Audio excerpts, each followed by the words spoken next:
We again have a super stacked week. I will be leading a session at 4:15 Pacific time right after this. Tomorrow we and Wednesday and Thursday we've got several sessions. Sign up for each individual session at the link that Erica just threw in the chat. You do have to sign up individually for each of those sessions, but it is 100% worth the 3 minutes that it'll take you to sign up for all of them.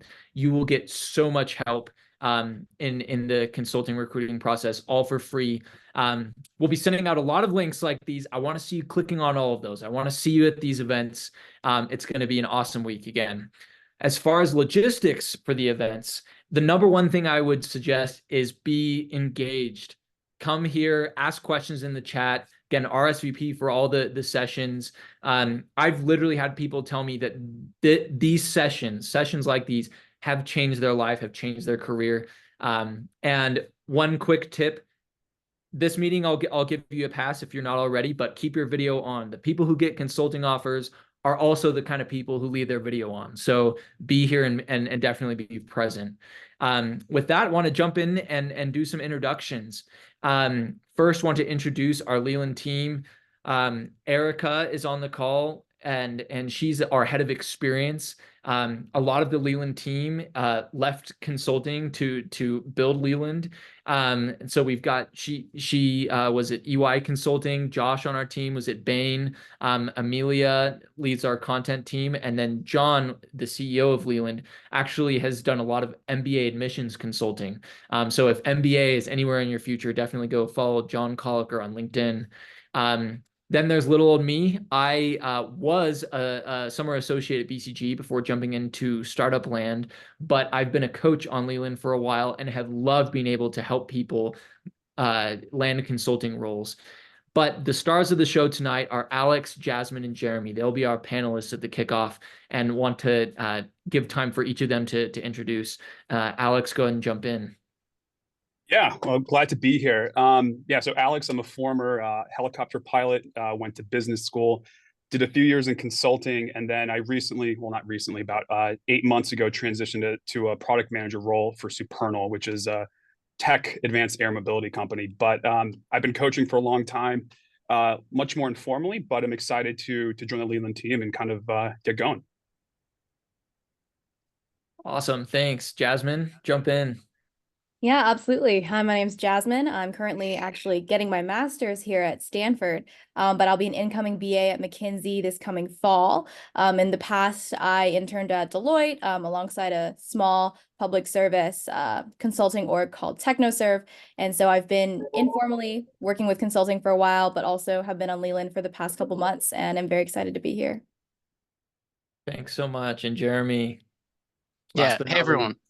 Yeah, so great that we have so many people here. I'm Jeremy. I've been a coach on Leland for almost 2 years at this point, which is crazy. I am a former Bain consultant. I was there for 4 years. I was part of the on-campus interview team, and I specialize in helping people just like you prepare for case interviews. I also do a bunch of freelance consulting, and I facilitate retreats as well now, so I'm a full-time solopreneur.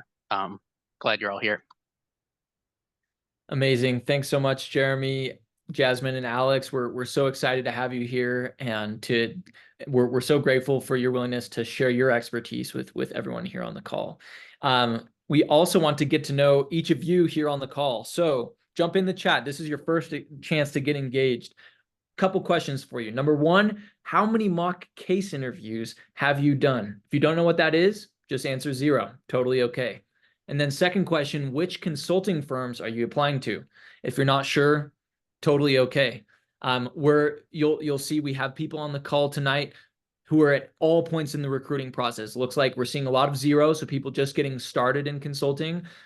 We see quite a few with 10, 20, 30 cases under their belt preparing for consulting. And a lot of people, it looks like, do know where they're applying. And these are top tier firms that I'm seeing out here, a lot of which are represented by our panelists tonight. So super excited to have you all here. Thank you so much for jumping in and helping us get to know you. Lastly, before we jump into our panel, I'm super excited to introduce Leland, the sponsor of our event tonight. Leland is the one-stop shop to help you break into the top consulting companies. All of you here who are sharing, you want to break into McKinsey, BCG, Bain, Accenture, Deloitte, and more. This is the place for you to meet experts who have been there and done that. If you know anything about consulting, you know that it's really difficult to get through the recruiting process generally, and it's almost impossible without mentorship and coaching. The people who do it will all point to a mentor or a coach. And that's where Leland makes the process easier. A lot of people have a hard time finding that coach, especially if you're coming from a non-target school. But even if you are at a target school, it's hard to connect with people at these top firms. They're busy. Well, Leland makes it easy as the click of a button. You can connect with a coach, match with them, and work with them to prepare you for interviews and landing an offer at these top firms. And coaches help with every part of the recruiting process. It's not just the case interview. They'll help you from the very beginning, figuring out your networking strategy. How are you going to connect with the right people at these firms? How should you tell your story in your resume and your cover letter, all the way to submitting the application, going through those interviews, the behavioral interviews at each different firm. These coaches have a full set of expertise across lots of different firms, and they are ready to help you, especially these three coaches tonight. So I just want to put another plug. You want to go and meet these coaches, jump on a call, scan this QR code. Erica will send a link in the chat to join a strategy call. And if you're not sure which of these coaches is best for you, you can talk with someone on the Leland team. This call will also route to my calendar to connect you with these coaches. I want to see my calendar fill up for the rest of the week talking to all of you. I'm super excited to get to know you and point you to these coaches, help you get started on your journey with Leland and these amazing folks here on the panel tonight. So all of that said, again, sign up for a strategy call and get connected with these coaches. Without further ado, we'll hand it off to Jeremy for a quick overview of consulting, especially for those who are a little bit newer to the process. And then we'll dive in and interview all the panelists, get really tactical here. Jeremy, take it away. Awesome. Thank you. Glad you're all here. If you're here, you're probably either familiar with consulting or looking to get familiar with it. So I'll start with just a quick overview of things before we get to the panel. So what does a consultant do? Let's start there. Basically, and I'll give some personal experience as well so you can understand what it was like for me. When I was at Bain, we were brought in to solve a lot of the biggest questions for companies who were our clients. So these were a lot of Fortune 500 companies, some that were not. And as you can see on the left side, those problems vary very widely. Sometimes it's, as you see, spinning off a business unit. Other times it's restructuring a part of the organization. Sometimes it's cost cutting. Sometimes it's growth strategy. It can be any of a number of things, because consultants are basically brought in to solve very important questions in partnership with the leadership of that company. Then on the right-hand side of the slide, you can see some of the day-to-day responsibilities. And these vary just as widely as the type of projects that we're on. But a couple big buckets of things that you're generally doing are some sort of data analysis, whether that's in Excel or some of the other tools that firms will use. It might be collaborating with clients. That's another big bucket. Or creating output, creating something that you will use to communicate with the clients. So park that one there, and we're good to go to the next slide, Nick. Awesome. So you're interested in consulting. How do you become a good candidate? Just like the types of projects that we do and the work that we do, there are also a lot of things that go here in terms of becoming a top tier candidate. It's sort of a mixture between a lot of different areas. If I were in your position, I can sort of name the top ones for you so you can prioritize them a bit, because there's a lot. The first one is really nailing your GPA at school.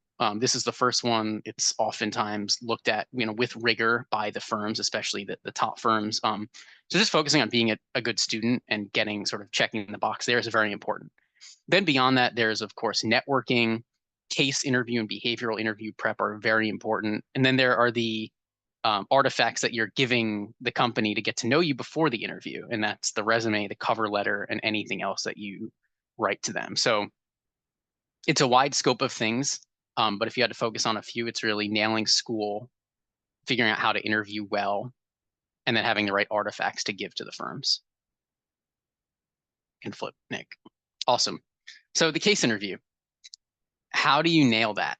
It's often the most complex and unfamiliar part of the process to most people, because if you're applying to other jobs, you've got a resume, you've got a cover letter, you're generally getting behavioral interviewed.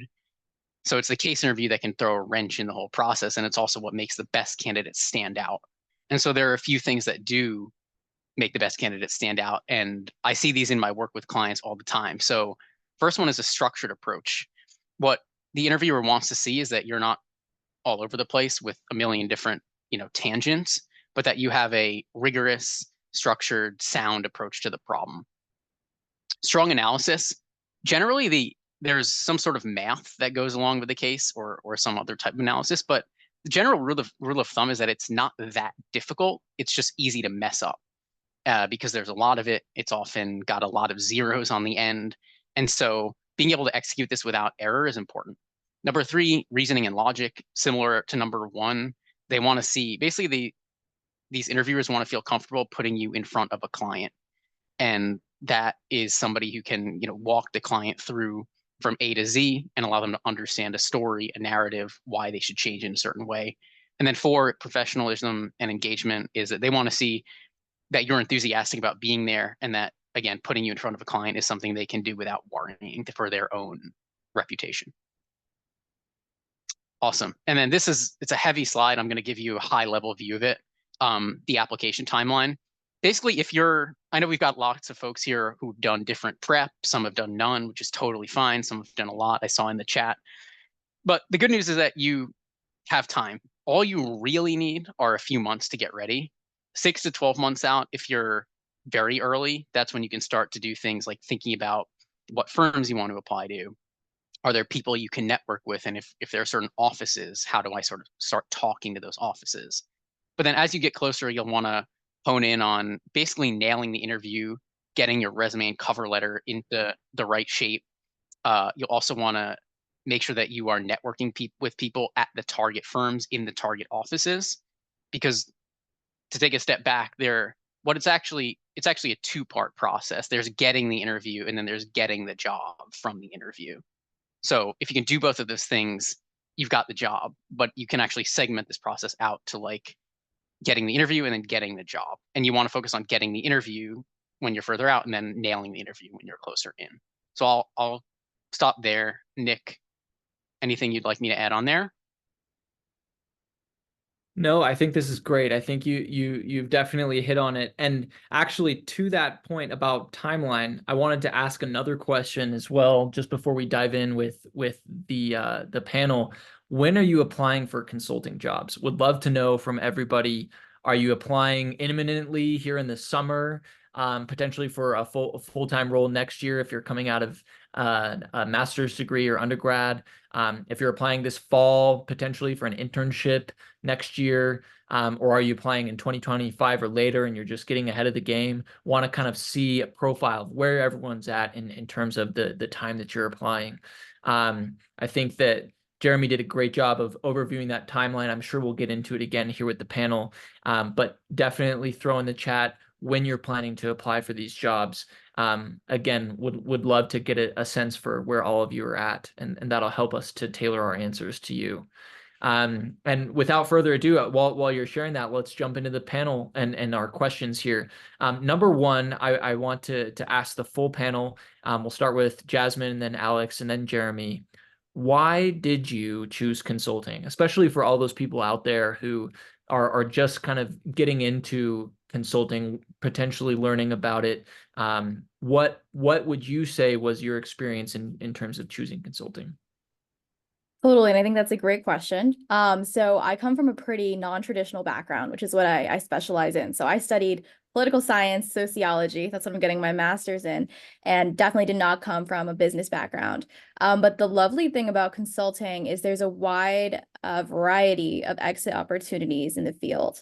And there's also a wide variety of cases and industries that you can explore while you're essentially in the profession. And so I know for me personally, just given my background, I'm really interested in government. I'm really interested in public service. And I know that at McKinsey, there's actually a large variety of projects that are aligned with those wants wants and those interests and those desires, alongside a lot of opportunity to explore different industries as well, while still kind of being able to tap into the communities and projects that I'm interested in. So I would definitely say the variety of industry alongside the challenging, quick-paced work that is definitely going to skill build a lot for me is primarily what drove my interest in consulting. Amazing. Thanks so much for sharing.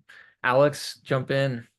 Yeah, Jasmine, you stole a lot of my thunder, but similar to Jasmine, I have a non-traditional background. So again, I was a military vet, so didn't really come from any sort of typical business experience, but I knew that I wanted to separate in the military and pursue a career in the aerospace industry. But I didn't really know what I wanted to do, whether it was operations, corporate strategy, things like that. And, just to Jasmine's point, consulting is a really unique industry where not only do you get a lot of breadth of across different industries, but different business functions. So it could be operational improvement, capital excellence, growth strategies, et cetera. So that was my kind of goal because, fundamentally, I didn't really know what I wanted to do. And I wanted to do, go into consulting, kind of help narrow what I liked, what I didn't like. And so I would say it worked out pretty well for me. Amazing.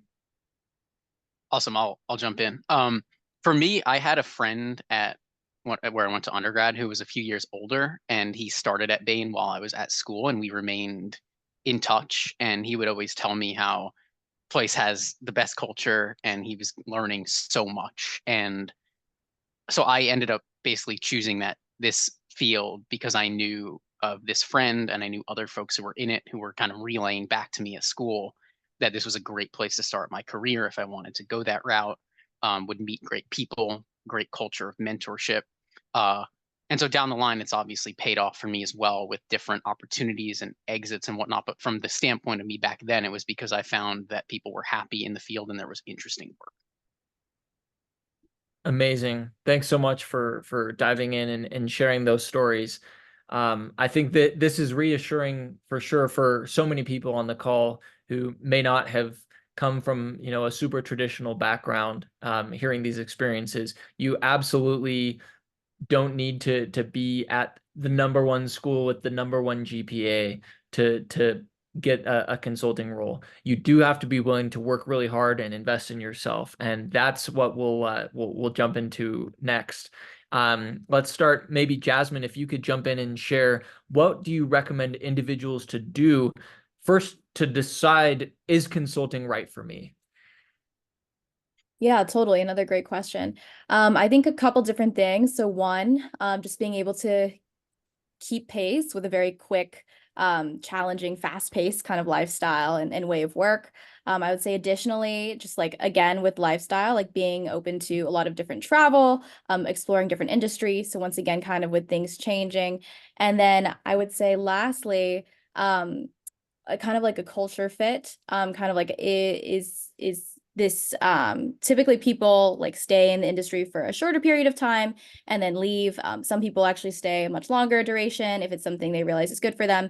It's really like, can you be tapping into all these different industries and interests and have that be something that fuels you versus something that tires you out? And so I definitely think that if you have that background and that kind of mindset, it's looking in the right direction in terms of the field being right for you. Amazing. Jeremy or Alex, any other thoughts to add there? Sure, Yeah. I can jump in. So the first thing I would kind of understand is, like, do you want a normal 9-to-5 job? Just to kind of put it bluntly, consulting, if you're looking for a 9-to-5 job, consulting probably isn't it. I would say on average, typical work week, and again, this is totally project dependent.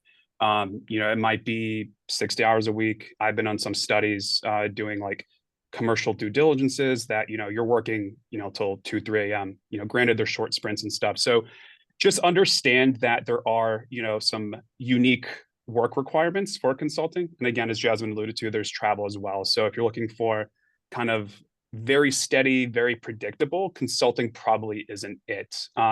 What I would suggest is definitely talk to people that have been doing it for a couple of years.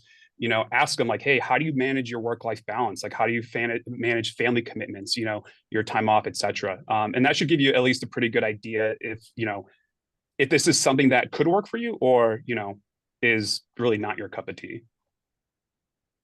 Thanks so much for sharing. Yeah, super helpful. there's a lot of factors to consider. But I think even just being here tonight shows for many of you that you are the kind of person who is preparing and could be right for consulting. So definitely, as you're exploring this, I think a great way to do it is to talk to these coaches and learn more about their personal experience. Next, let's jump over to Jeremy. When you decided to pursue consulting, what was your prep approach to create that standout candidacy? I know you already spoke to that, but any kind of secret sauce or special tips that you personally had that you found success with? Yeah, so the main thing for me was the case interview, and was getting the interview and then preparing for the case interview. So in terms of getting the interview, I spent a lot of time getting to know folks in the office that I was applying to. For me, it was Bain Dallas, and then there were other offices for other firms. That's the one I ended up getting. So I targeted folks in those offices because I knew they would be the ones to review my application, and I wanted them to know who I was. The second thing was on the case interview front. I had a buddy in college who's also actually a coach on Leland, so we've stayed in touch. We worked cases every week. Every Saturday morning, we would meet in the cafe and we would run for like 2 or 3 hours case interviews. We each had our blind spots. We helped show each other those. Having a case buddy in this process, in addition to any expert coaching you get from somebody on Leland, is critical because you need to be getting reps outside of these sessions as well. So those are really the two things that I would say for me did the trick. Amazing. Yeah, I love that. And just want to double click on like getting a case buddy. Someone else could be someone else on this call to connect with is huge. And I think that's, you ask a coach, hey, who else are you working with? Could you help me connect with them? The coaches have so many clients who would love to work with each other as case buddies. So definitely ask your coach for that. Jasmine, any other thoughts to add here? Yeah, I mean, I definitely agree with Jeremy. Nailing the case is a huge thing. There's also some great preparation, like books actually, that are out there that can give you a good foundation before you go ahead and start casing with a buddy or a coach. Along those lines, though, I think for me specifically, I really appreciated the opportunity to do the PEI from McKinsey. So that's like essentially the behavioral. And I think that my behavioral interview was actually one of my biggest strengths, just because a lot of people assume it's going to be on the easier end and they don't prepare for it. And so when you really put in that time to actually go work with a coach, go practice in front of a friend, and really flesh out your story, build up the narrative that you're trying to portray, it can really make you stand out. And so that's something I would really emphasize aside from the case itself. Absolutely. I 100% agree with that. I think it's so critical to also, I think it's easy to spend too much time on the case interview because that is the hardest piece of the application. So definitely be building yourself as a complete candidate. Let's jump to our next question. Alex, how did you approach networking prior to landing an interview? Yeah, so I'll kind of go from the perspective of, so in my business school, we had, big on-campus recruiting presence. So all the firms would come there. So a little bit different if you're at a non-target program or if you're an experienced hire. So what I would do, typically after any sort of corporate presentation, there's going to be some breakouts with, they'll bring 5, 10, 20 consultants. And they'll kind of throw up their bio. This person focuses in aerospace defense. This person focuses, in X industry. And just go find a couple people and talk to them. Usually they build in probably like at least an hour or so just to network and talk with them. I would say just keep those conversations fairly, don't try to play stump the Trump with them. These are consultants. Like when we do recruiting events, we're coming from client sites. We've had long days, so we're not looking to talk about McKinsey and the opioid epidemic and stuff. Keep it a little bit lighter. Hey, like you're a military vet, talk to me about your experience, right? Try to seek out people if there's some common ground, whether that's undergrad background, whether they're from the same like hometown or something like that. It's just easier to personalize, just kind of like make a personal connection with someone rather than this sort of like sterile, business talk, that just kind of gets a little old after a while. So yeah, find people with common ground and just engage them in conversation. Absolutely. And that actually leads right into our next question. Want to layer in maybe Jeremy, if you could add on to that. what do you talk about in these networking sessions? As you know, you reach out to somebody, you set up a call. Now what? Yeah, it's an awesome question. I want to first build on something Alex said, is having common ground is critical with these folks so that there's something to relate over. And even if it's something small, if it's like you saw that they played, they played high school tennis and you like tennis as well, something that brings you beyond the what's this job? Because you'll get to that eventually. The second thing is you want to deliver some value to them as well. Now that's a really interesting thing to say because they're the one who's informing you about the job. But you can do that in a number of ways. You can bring charisma and character and some excitement to the call and lighten their day up and make it exciting to talk to you about what they're doing. You can update them on where you are, send them an interesting article that might pertain to a project you heard them talk about on your call. So there are a number of ways you can really enrich their life, even though you're the one getting the information from them. And then finally, the last thing I would add is these are folks who can case you as well. So when I was going through the process, I also ended up requesting and just asking, hey, would you be willing to case me to just help me run through this and get familiar with the way your firm interviews? So don't be afraid to ask for what you want and what you need in the process as well. Absolutely. I think that this is critical, that it's not transactional. It's not just like, hey, I have a call with you and, awesome, thanks for helping me. Hey, will you run a case interview with me? Like, consultants are so busy. I think that's the name of the game with networking, is you have to recognize they have hardly any time at all.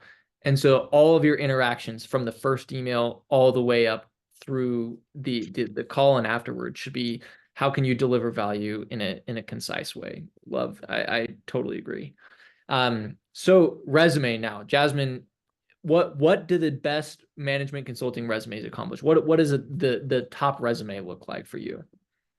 Yeah, totally. So I think a really strong resume is going to highlight how some of the skills that you've attained in the past through whatever experience are applicable to your future in consulting. So I think whatever you're doing, I know some people are asking in the chat, what if I don't have an internship, et cetera, et cetera. Like, let's say you're working at as a barista at a coffee store, like that could still be tailored in a way that actually is great as a management consulting resume. If you highlight the skills that are applicable to actually like what you might do as a consultant. So when you were a barista, did you maybe find a way to maximize sales? Did you help with the marketing a little bit?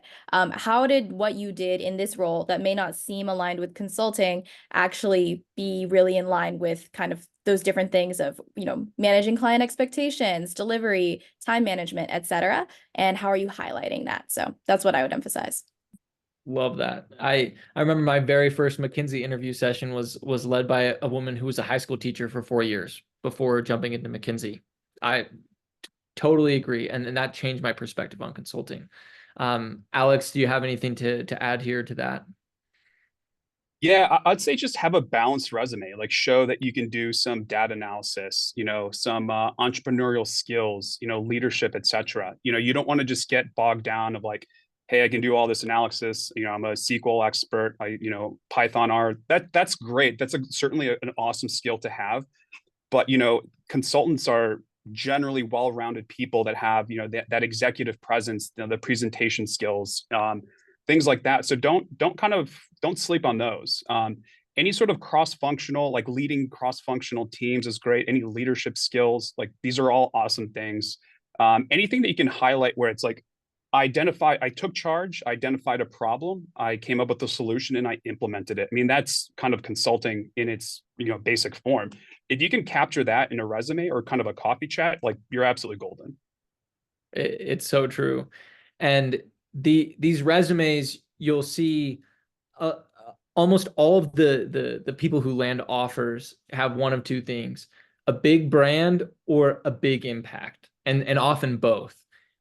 People will have worked at a really important, maybe Fortune 500 company, or they'll have done something for a startup or for a nonprofit that was really impactful. And that's definitely, that cross-functional, not like all kind of in one super technical area, being a generalist is really the job of being a consultant, to Alex's point. So, and one point on this, we'll have a whole nother session just on resumes and cover letters. Highly encourage you to attend. So definitely jump in and get there. And then Leland also has a content library full of resumes and cover letters and videos that are from coaches and people who landed offers, that are a really great resource to see. And Erica has dropped the link in the chat, but it's called Leland Plus. So definitely recommend you take a look at that.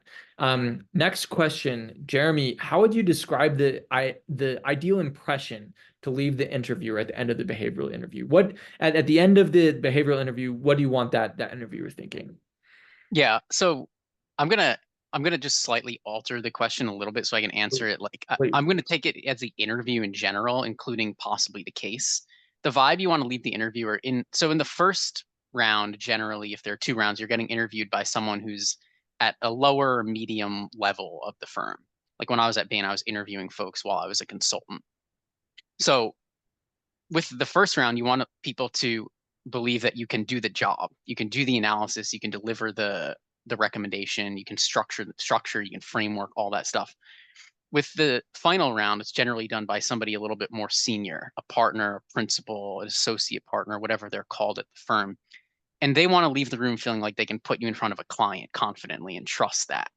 And so ultimately, if you were able to do that in both interviews, that will work. But with the first one, you could probably sneak by with just being awesome at the fundamentals. But in the last round, you're going to need to show them that they can put you in front of a client. So I would say everything you do is in service of that, building trust, being authentic, admitting your errors, and things in line with those. Absolutely. I love that. Jasmine, what thoughts would you add here? Yeah, I totally agree with Jeremy. I really agree with being able to keep you in front of the client and have it go all right. I think that these interviewers are doing a lot of these interviews throughout the day. It's probably really exhausting. So if you can just be comfortable, confident, be able to tell them a good story, something that shows that you pinpointed a challenge, were able to overcome it, and relay that in a way that is honestly enjoyable for them. I think that's kind of what you would want to give them at the end of your behavioral. Totally. And Alex, I saw you mention in the chat, the airport. Yeah. Please enlighten everyone. This is so critical. Absolutely. So you may or may not have heard this term called the airport test. And essentially it's like, imagine being stuck at an airport in a long layover with, a colleague of yours or something, right? Is this someone that you can tolerate being around and grabbing a beer at the airport with? Or is this person, maybe they're, I don't say like a toxic personality, but kind of, lower EQ, they don't get it, they won't shut up. It's like, hey, I'm tired, right? Do they have those interpersonal skills that you're okay, like, okay, I can spend some time with? And then the other thing I would say, at the end of the behavioral interview is tie off any sort of behavioral question with like, what's the takeaway? What's your lesson learned, right? If it's, problem solving skills, it's like, it could be something like, I'm just thinking out loud here, like, I was able to, figure out how to break down a problem into its sort of individual components and, leverage expertise to help get to the bottom of it or something, right? And, I was able to take that framework and apply it to other sort of business problems. So definitely have a lesson learned for each one of these, behavioral points or questions. Absolutely. I love that. All of those points are so critical. And ultimately, I think Jeremy also pointed out, it's not just the behavioral interview that you want to do this. It's the case interview too. You don't want to just be a robot. And so a lot of working with coaches is helping you get beyond. I mean, you can find stuff online. There's great books. One that was just mentioned in the chat was Case in Point. There's all sorts of resources that can help you get started. But actually applying those frameworks, actually figuring out how to be charismatic and pass the airport test while you're solving these difficult problems and doing mental math and all of the crazy things in a consulting interview, that takes some serious effort. And that's where I think coaches create a lot of value. So definitely recommend all 3 of these coaches to do that. So jumping into the behavioral section in particular, Jasmine, wanted to push this to you. What's unique to McKinsey with the behavioral section? And McKinsey has a very unique behavioral section. Yeah, for sure. So McKinsey, it's 50% weighted. So your behavioral and your case are equally weighted. That is not the case for other firms that I know of. And similarly, the PEI, that's what it's called, the personal experience interview, has a very specific structure that I find really interesting and entertaining. And so instead of essentially being, they ask you a question, you respond for a minute or two, they ask you a question, you respond for a minute or two, you'll tell like a full story in response to one of their questions. When you're telling the story, they might interrupt you, ask you follow-ups, et cetera, et cetera. But that whole PEI is going to be based around this one story that likely revolves around one challenge. Things like, tell me about a time you led a team and you ran into this issue. How did you handle it? And that's going to be like 30 minutes of just what you're going over. And they're going to pick at really just nitpicking on, how did you exactly do this? What specific steps did you do to overcome it? And it's a really fun and interactive interview, actually, once you get comfortable with it. And I love that it really shows how much McKinsey cares about kind of this behavioral client-facing element that I think is specific to the firm. So I don't know if Alex wants to build on that as well. Alex, please. Yeah, Jasmine, I think you kind of nailed it. The only other thing I would add is, be prepared to go deeper, right? So have a story in your back pocket. Don't get bogged down with the details, because as to Jasmine's points, you're going to be interrupted every now and then. Okay, great. Like, how did you do that analysis? What happened next? So again, McKinsey is interviewer led. So the interviewer is going to be the driving seat. So just be prepared to respond accordingly, and just when you're giving your behavioral, keep things fairly high. You don't have to go into like super.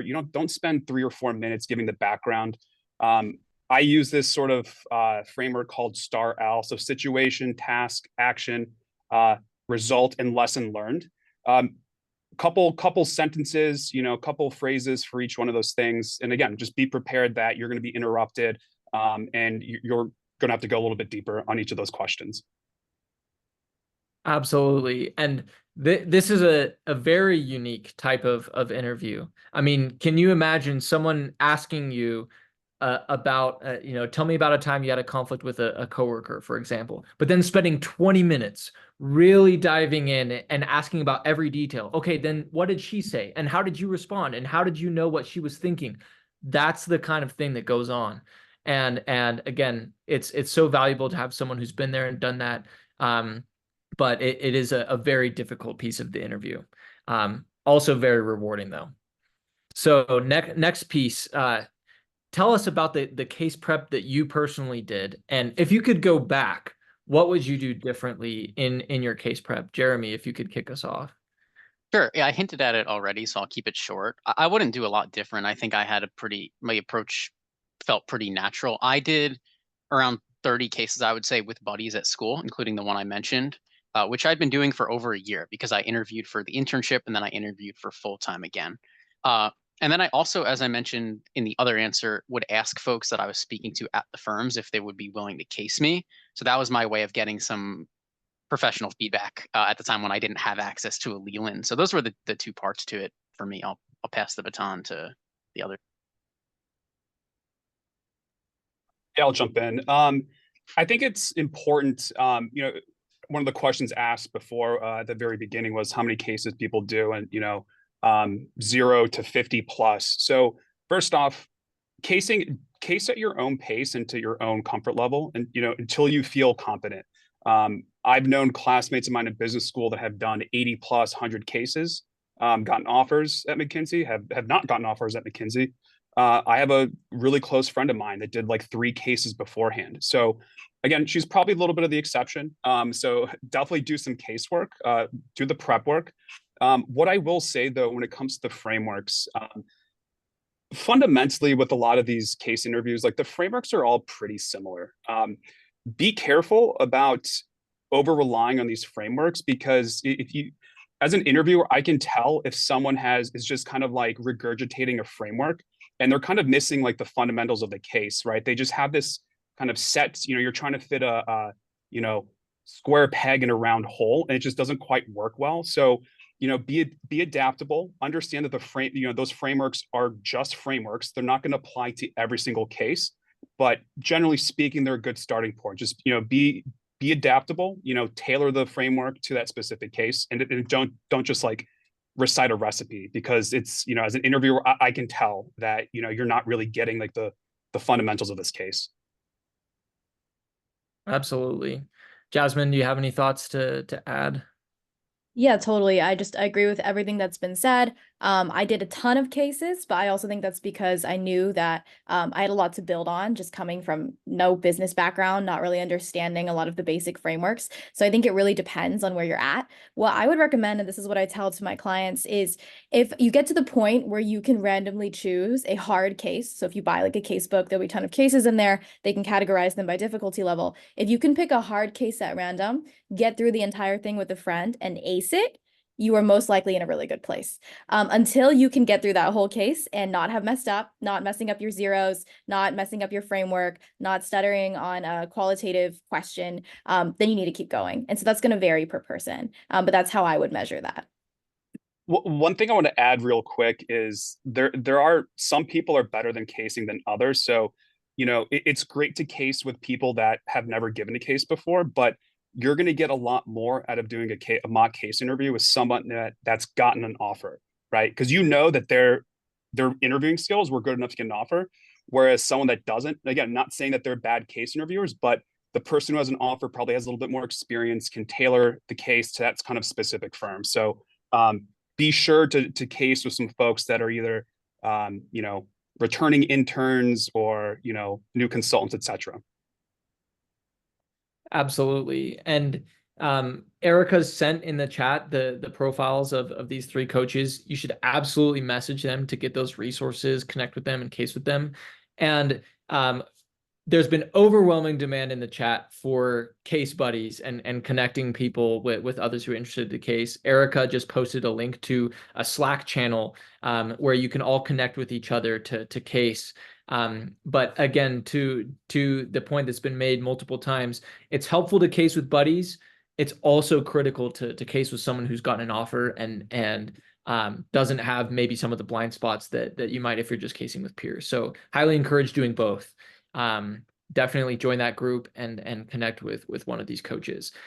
Next, wanted to ask, what is most commonly overlooked in preparing for case interviews? Jasmine, if you could jump in and share your thoughts here. Yeah, I mean, I think in terms of the case interview, people, I feel like, I don't know if there's a commonly overlooked thing. I think it depends on people's strengths and weaknesses. I have some clients who really struggle with the framework, some clients who really just struggle with the math section, especially because coming from a non-math business background, I tend to have a lot of clients who are more nervous about that section. And so I don't know if I would say a commonly overlooked part, but definitely different strengths and weaknesses that people can tailor in on. Absolutely. Alex or Jeremy, any thoughts here?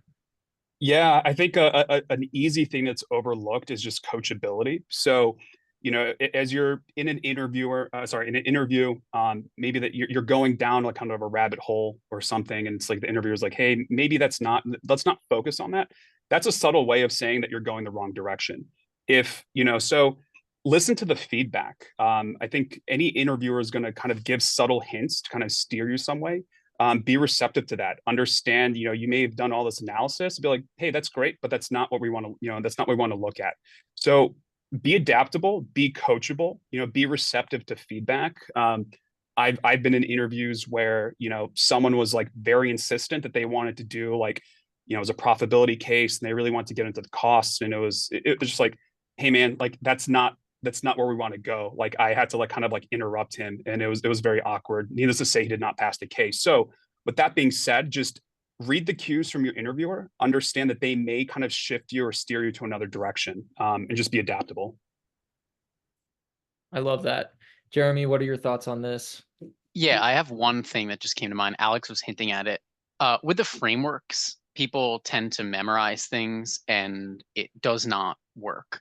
The most important thing is to answer the question, which sounds crazy, but if the interviewer says, hey, we're trying to help evaluate if this school should hire more teachers, don't say, I want to look at the market, the product, and whatever. No, it's like, I want to evaluate the teachers today. I want to understand what the hiring market is for teachers. So focus on answering the question and leave behind all of the, you should have this 4 C's or 3 P's framework or whatnot.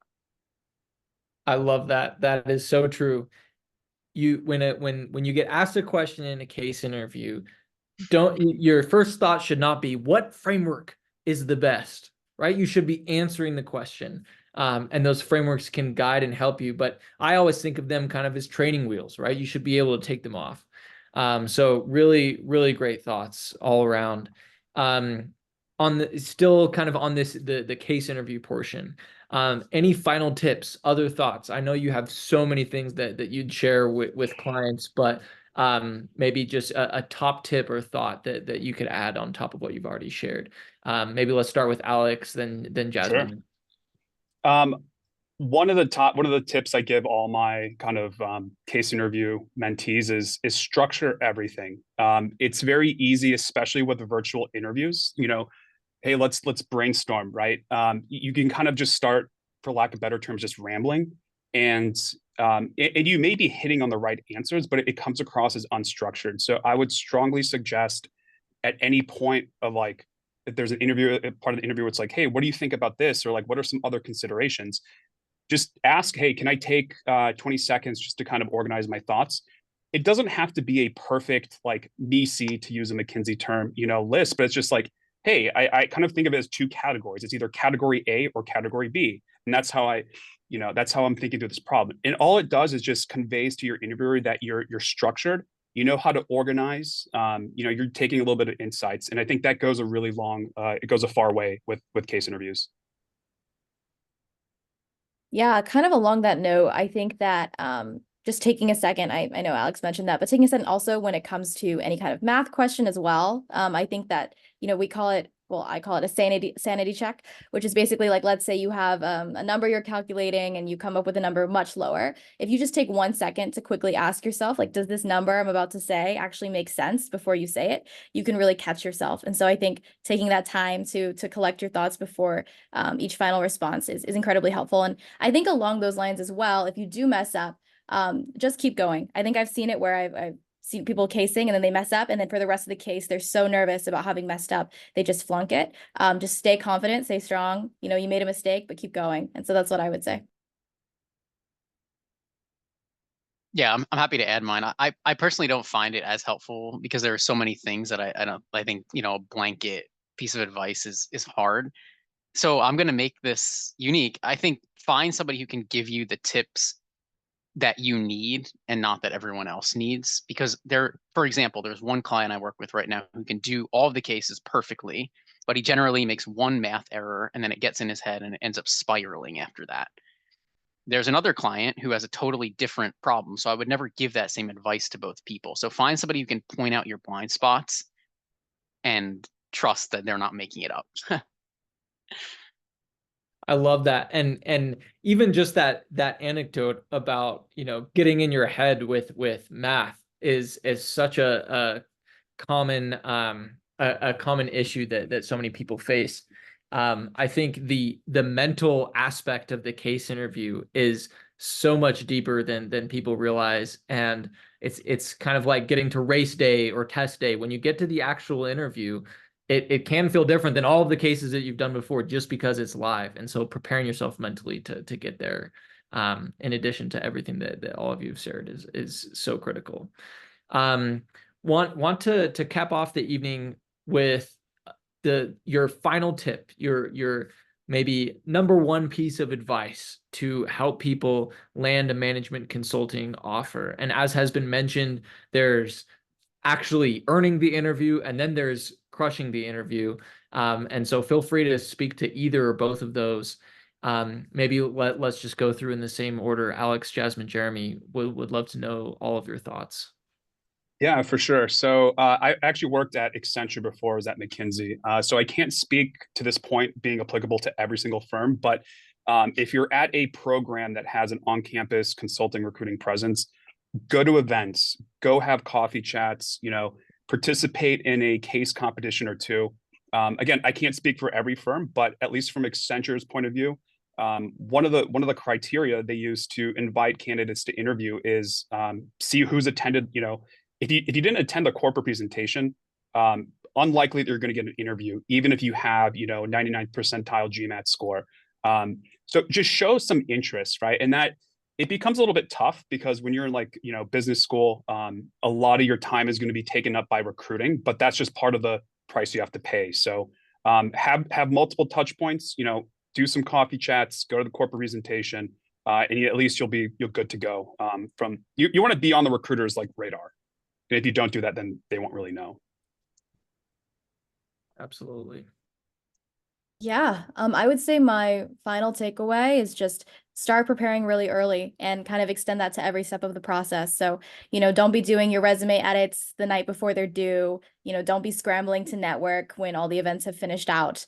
Don't be casing right before, you're actually about to interview.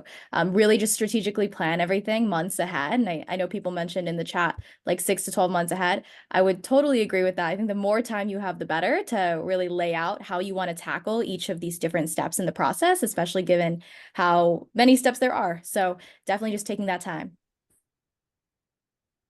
Yeah, my final tip would be make sure it's something that you want to do because it's hard to get an offer. And so if you're committed, if you figure out that, yes, I want to do consulting, then put all of your energy into it. It takes commitment. It takes getting good GPA. It takes putting together the right resume and cover letter. It takes preparing for interviews. So it's going to take energy. So make sure it's something you want to do. If the answer is yes, just go for it full force, and that'll give you the best chance.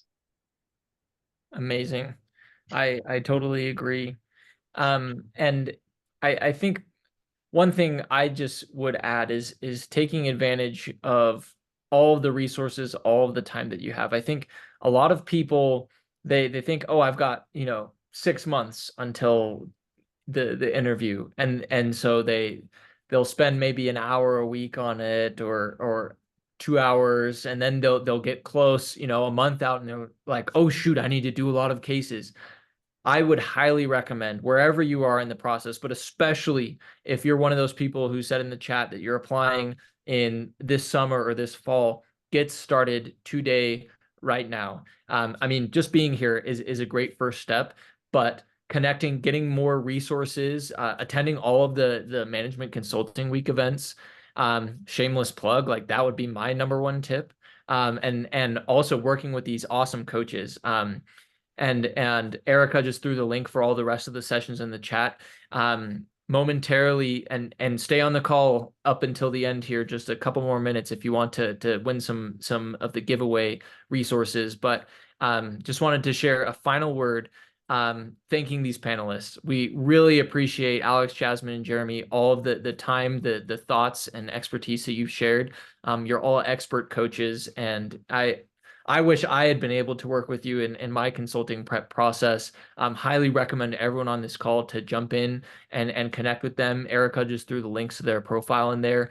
Please reach out to them and get connected with their clients to do case interviews together with them as well.